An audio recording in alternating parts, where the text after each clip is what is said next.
The J Vineyards Fillies handicap is for 3-year-olds. Here's Seychelles making a handicap debut. It's a quite compact, deep girth filly. Had the run of the race at Red Cur on the qualifying run and didn't quite finish off. Probably needs a bit more now.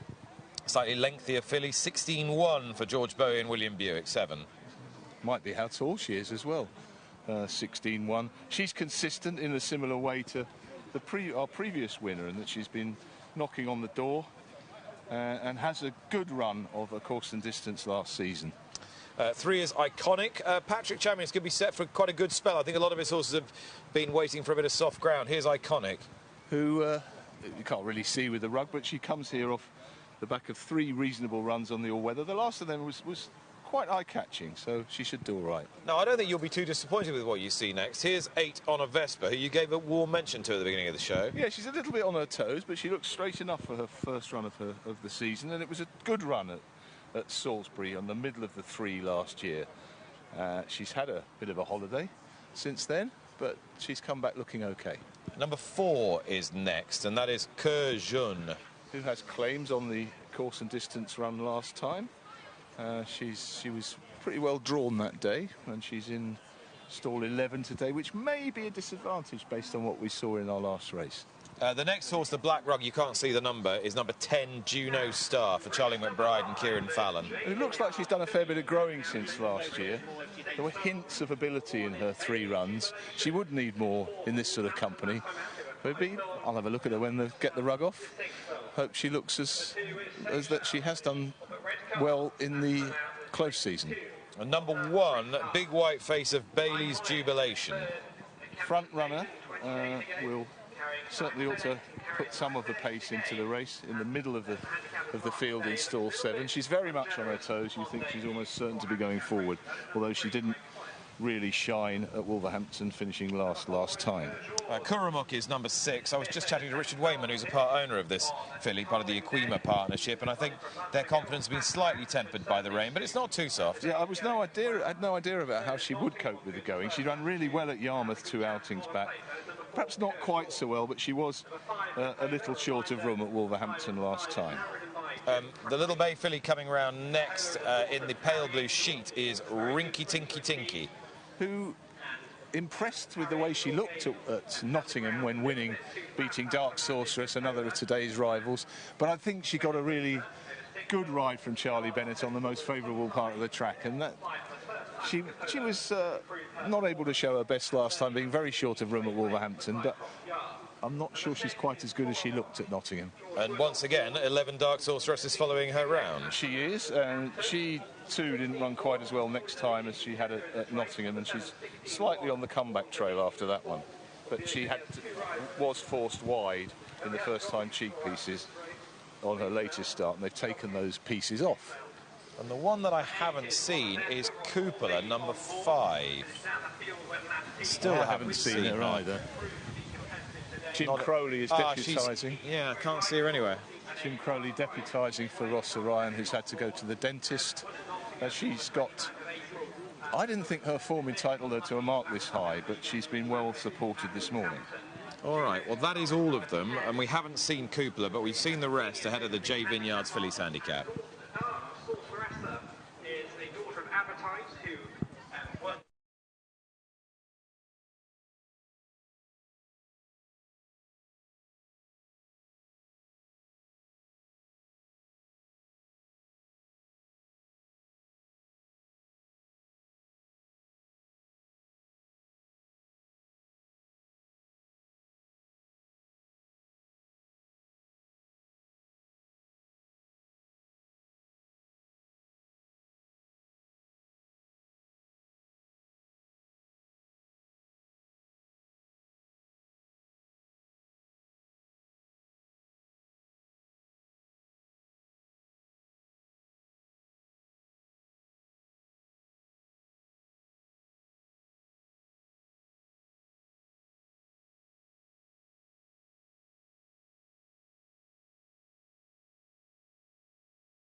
A winner for Andrew Balding. He continues to fire them in, doesn't he? Let's go to Leicester. The J Vineyards Fillies handicap, 6 furlongs. Cotamook is 4-1 joint favourite with 16-1. Capola's 9-2, 6-1. Rinky Tinky Tinky. Dark Sorceress 13-2, 9-1 Cajon. Bailey's Jubilation 12, 16's Iconic. Seychelles is 18-1. On a Vespa, 28's Juno Star the same. 11 go then. Eddie and Nick. All right, 4-1 joint favourites here. We've had a decent look at these in the paddock as well. Kuramuk, I think, is a good place to start for Harry Eustace and George Wood. She's not had many goes, and she's shown quite a bit of ability, more than once. Return to turf should suit, though her connections are a little concerned about the rain that has fallen. Time will tell whether those concerns are justified. She's had 3 weeks to get over her last run, and I think this track's going to suit better, and there's quite a bit in her favour. She was one of the best looking in the paddock, quite a progressive looking filly, and the run at Yarmouth on the fast ground was good, and she's not quite as good at Wolverhampton last time, but a completely different set of circumstances around the bend there. So she comes here. The ground is not desperate, is it? No, it's definitely not. It's something like good to soft, which is official now. I mean, it goes without saying. We had the sort of rain that looked like it was set in for the afternoon, and it hasn't set in for the afternoon, for which we're very grateful. Richard Wayman, the COO of the BHA, is part of the ownership of Kuramuk, and he was saying he's been part of the Aquima partnership for a while. They used to have horses with Chris Wall, and when Chris retired, he suggested Harry Eustace as the sort of trainer that might suit them very well, and they're delighted. So wish them all really well, and hope she runs a big race for them. Kuramuk is 4-1. 16-1 was morning favourite. She remains joint favourite. She's 4-1 also. She's a tall daughter, or relatively, compared to quite a lot of these. She's 16-1, isn't she? Yeah, she must be. Is. Might even be 16-2 by now. George Bowie, William Buick, 16-1. Well, not if the ground is as soft as people are saying. She'll be 16 dead, won't she? Yeah, she ran really well last time. She's yet to win, but she's got good course form from last season. And lots of ticks in the boxes, and I thought the 4-1 is approaching a fair price. That run last time suggests that she's entitled to be one of the favourites. Co-favourites now. The other co-favourites, the best turned out, Cupola, who has a nice pedigree out of Adorn, Cheveley Park, Clive Cox, and remind me who's taking over here. I've completely forgotten. Jim Crowley. Jim Crowley, thank you very much, on Cupola 9-2. Yeah, I can't see this myself.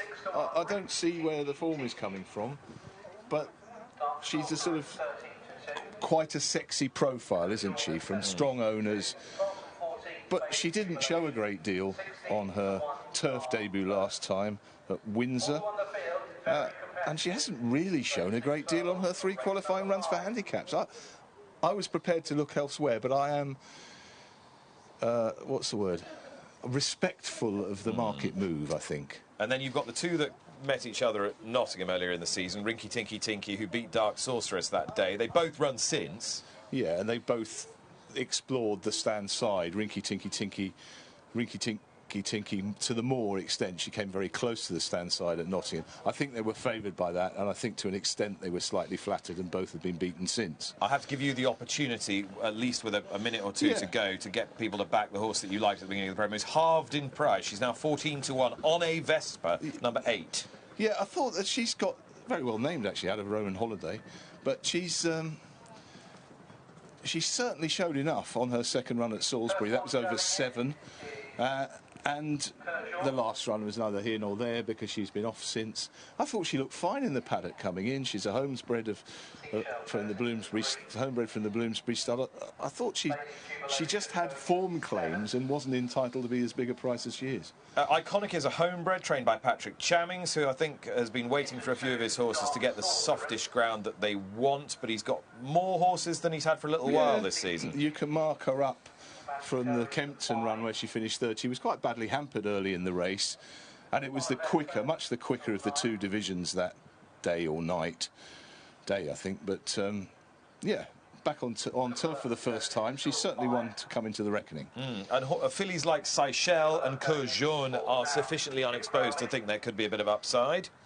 Without a doubt. Juno Star's done well physically since last year. All right. The loading process has been brisk here for this J Vineyards Fillies handicap.